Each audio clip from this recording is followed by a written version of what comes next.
Begun the Clone Wars have. And now it's time to start into Season 4. Come with me as I continue to watch through the Clone Wars for the first time.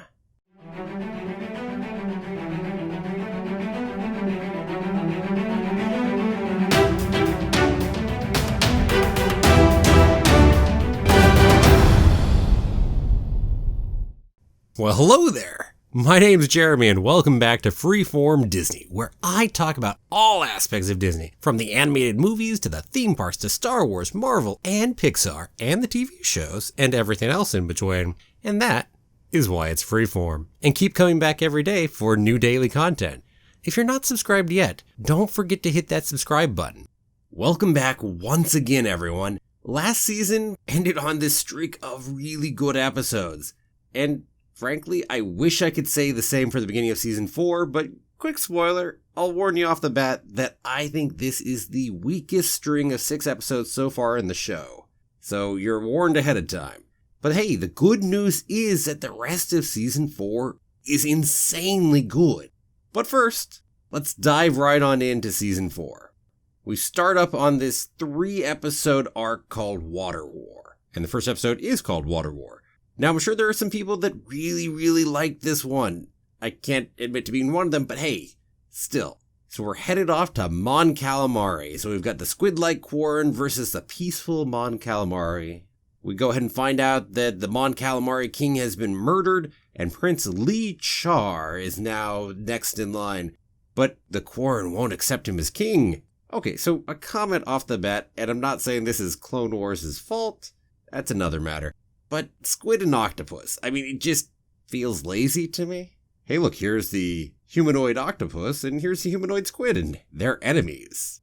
And then, hey, we'll bring in a humanoid shark. Oh, yeah. I admit off the bat that just rubs me the wrong way. And there are, again, people who probably completely love it, not a problem. Okay, so let's get back into the episode. Unsurprisingly, the presence of Padme and the Jedi is definitely being seen as Republic interference, as, well, it certainly should, because it is. Now, whether that's a bad thing is another matter. And the Quarren end up giving up and they leave the chamber. Then Yoda's instantly suspicious of Dooku being behind stirring up the Quarren to potentially leave the Republic. And frankly, given the strife and issues between the Quarren and the Mon Calamari, they certainly could have had their problems even without needing Dooku to interfere. But that is most certainly what's going on here. And now Ahsoka and Kit Fisto are on their way with a whole company of clones to go ahead and help us in the potential upcoming battle. Or just to ward it off, I suppose, at this point. And hey, now as a reveal, we see lots of droids and Dooku talking with the Shark Ambassador. And then the battle happens, and apparently at their capital city? I guess that's what you call getting caught with your pants down if they're able to hit the capital city, sneak up on it without you having any idea. I guess there's no advanced scouts, no radar, no sensors, nothing. Okay, sure. That makes no sense. But whatever. It's all for the background, I guess, to be able to have it against the city. Even if it doesn't make any sense. So we have lots of underwater fighting. The shark is insanely strong compared to everyone else in there. We win the initial battle. But hey, now they come back with these giant jellyfish things. Dun dun dun. Which are invincible, apparently? And so the Hydroid Medusas, as they call them, go ahead and do their job. And, well, I mean, they electrocute some people with their tendrils and apparently turn the entire tide of the fight because, well, we've got no way of fighting that. Okay. And so our good guys retreat to the caves, end of episode. Ultimately, I mean, we've got this super cliche evil shark. The prince, I just wasn't impressed with him. I mean, he's a weak prince. He's a weak character. He's incredibly one-dimensional, as are most of our new characters in this episode that we haven't seen before. I've got to say, it just feels aimed at a much younger audience, and that probably is exactly the case of what's going on with this arc, and it didn't work for me. Also, the lack of what I would consider logic in the course of this battle and how everything goes bugs me too. The mighty Mon Calamari, all their shipyards, everything else.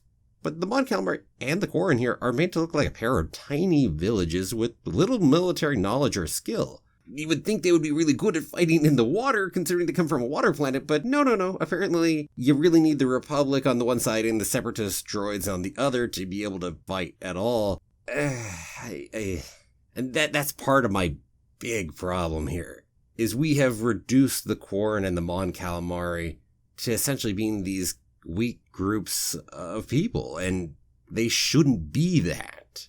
Anyway, let's move onward, shall we? So we move on to the second episode, Gungan Attack. Apparently the saviors of this episode are going to be the Gungans, because the Mon Calamari are such bad fighters in the water that they need help from the Gungans, who we have often looked down on in this show. Although, in fairness, this episode actually does make the Gungans look a heck of a lot better, which they always should have. And ooh, look how evil Dooku is in this. He's gonna put everyone in internment camps, even the women and the children. You get the idea.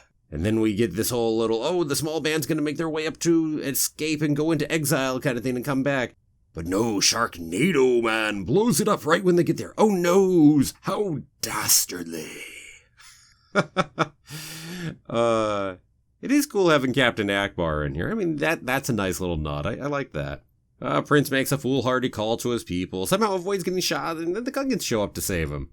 Ahsoka double lightsaber fighting? Now, that actually is pretty cool, though. Although I've got to say, the underwater fights in these episodes are really dull. They just couldn't figure out a way to make them work. They've got this really slow motion aspect that robs the fights of any real feeling. Usually the fights are quite good in these episodes, but wasn't impressed here. Now the Gungans get defeated by this new tech as well. And hey, everyone's captured. Well, except for Ahsoka and the Prince, of course. I mean, at the end, I just kind of go, what was the point of the episode? I mean, why not just let them be captured at the end of episode 1? Then we could have saved this entire episode and done it in an episode less.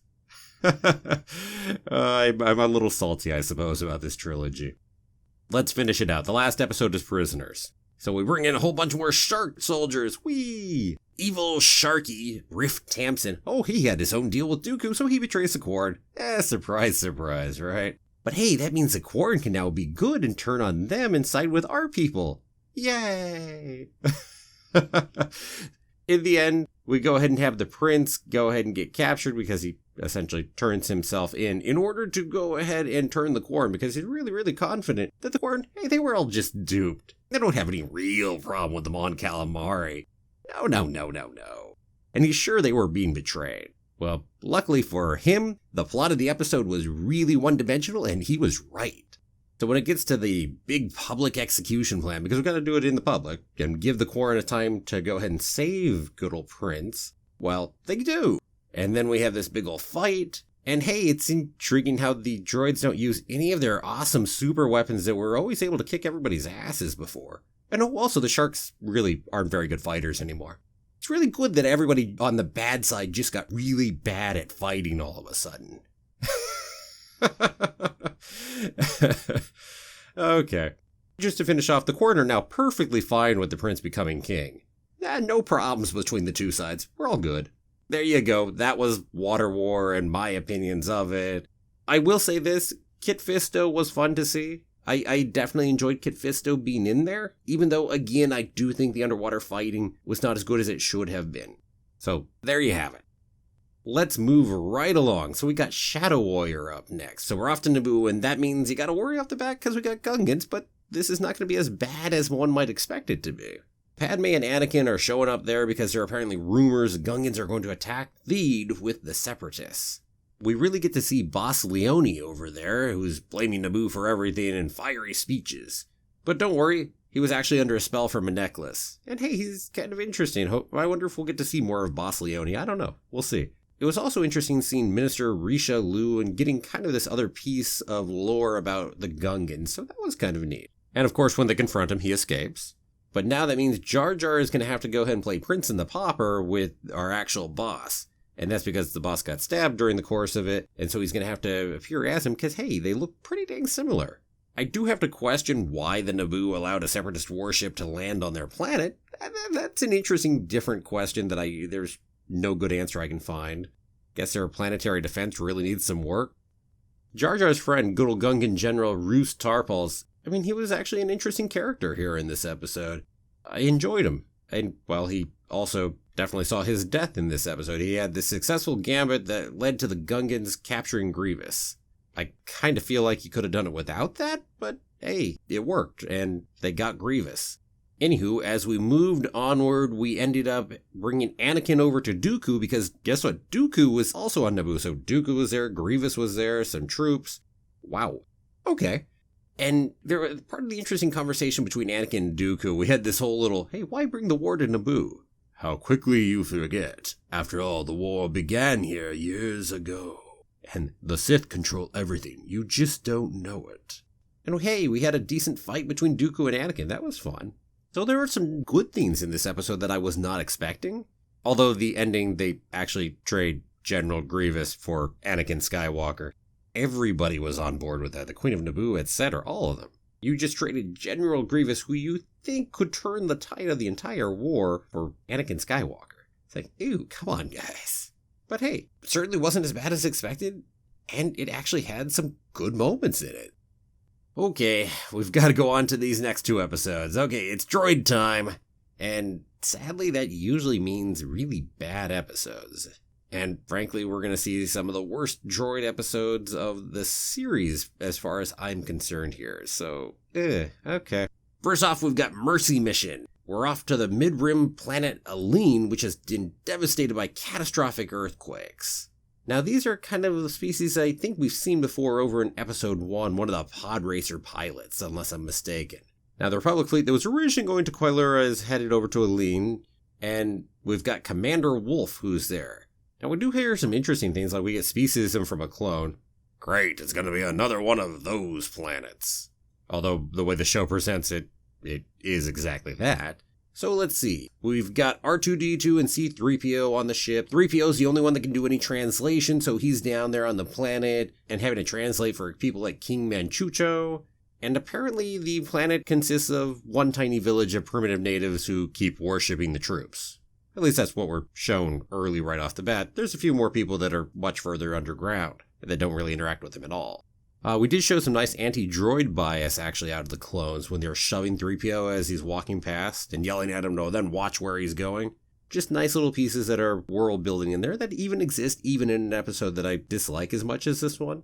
Anyway, the plot of the thing is that R2-D2 and C-3PO end up falling down into this underground area where they find out that the quakes destroyed the peace between the two sides and brought poisonous air down to the tree species. And eventually the droids have to make it back up, and they have to move that little sewer grate that they fell through back over top of the big hole. Because, hey, that solves the whole thing, and everything's happy again. And our little aliens couldn't do it. But hey, we win the day. Woo! Simply put, I think it's a rather skippable episode. But not as skippable as the next one. So hey, on to Nomad Droids.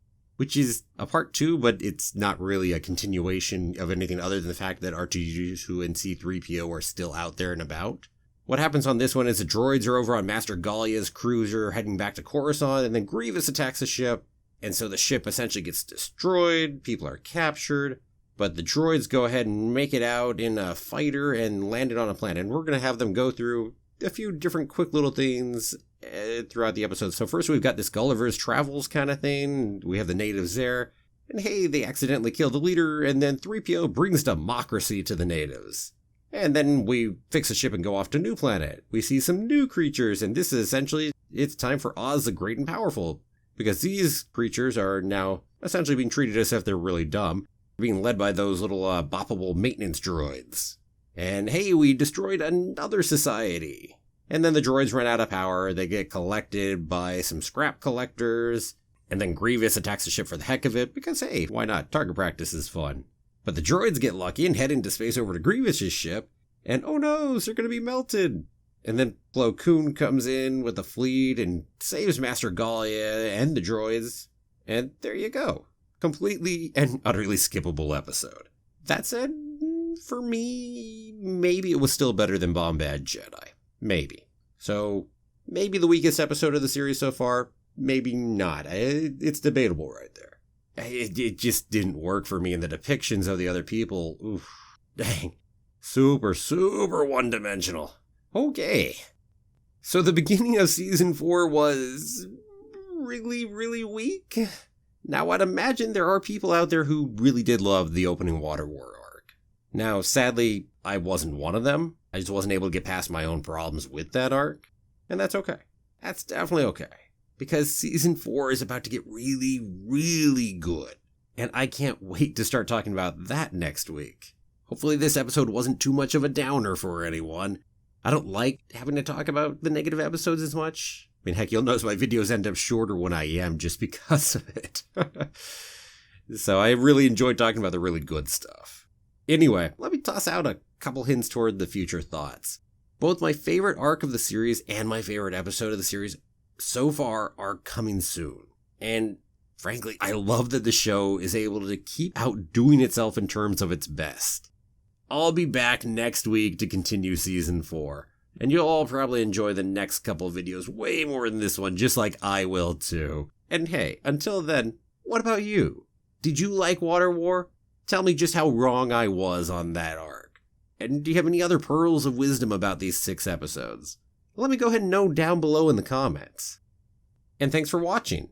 If you liked the video, please give it a like and share with anyone you think will too. And don't forget to subscribe if you haven't done it already. I'll see you back here again tomorrow for another new episode of Freeform Disney. Have a magical day, and may the Force be with you. Always.